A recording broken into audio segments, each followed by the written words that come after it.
Hidup kekristenanmu harus dihargai.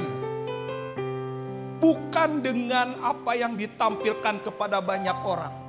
Kekristenanmu itu harus penuh dengan rasa hormat dan rasa menghargai terhadap apa yang Tuhan perbuat. Kekristenan itu bukan apa yang kita perbuat untuk Tuhan. Kekristenan itu apa yang Tuhan perbuat atas diri kita. Dan itu harus mendatangkan rasa kekaguman yang tinggi. Kekaguman yang tinggi itu akan memunculkan penyembahan yang menyukakan hati Tuhan. Dan lihat, inilah yang akhirnya dikorbankan. Inilah domba jantan. Kejadian 22 ayat 13 dari terjemahan IMB. Lalu Abraham melihat dan tampaklah di belakangnya ada seekor domba jantan yang tanduknya tersangkut dalam belukar.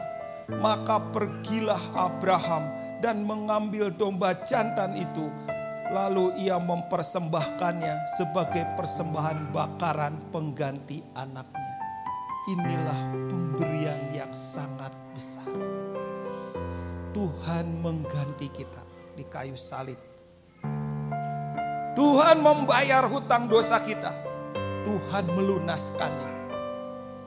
Dan itu yang Tuhan perbuat. Inilah domba jantan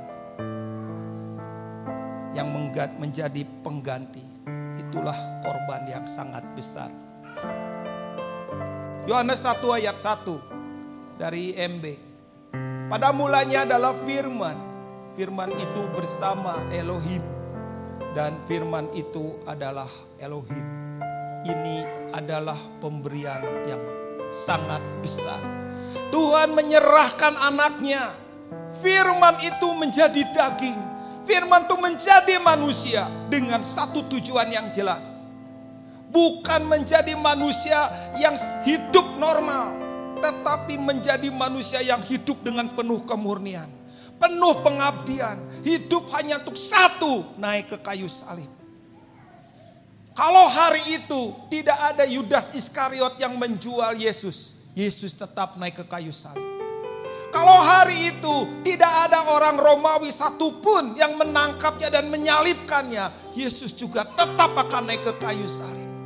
Dan kalau hari itu di seluruh dunia cuma ada saya dan saudara, gak ada manusia lain, Yesus juga akan tetap naik ke kayu salib untuk menebus kita. Begitu berharganya pemberian yang sangat besar diberikan Bapa untuk kita. Firman itu telah menjadi manusia dan berdiam di antara kita. Kita telah melihat kemuliaannya, yaitu kemuliaan sebagai putra tunggal Bapa, penuh anugerah dan kebenaran. Yohanes 1 ayat 14. Apa yang Yesus perbuat? Satu kehidupan di mana dia penuh dengan anugerah dan kebenaran.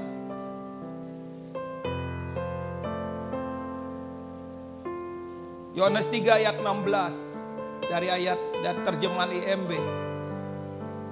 Sebab Elohim sangat mengasihi dunia ini sehingga dia telah mengaruniakan putranya yang tunggal, supaya setiap orang yang percaya kepadanya tidak binasa, melainkan beroleh hidup yang kekal.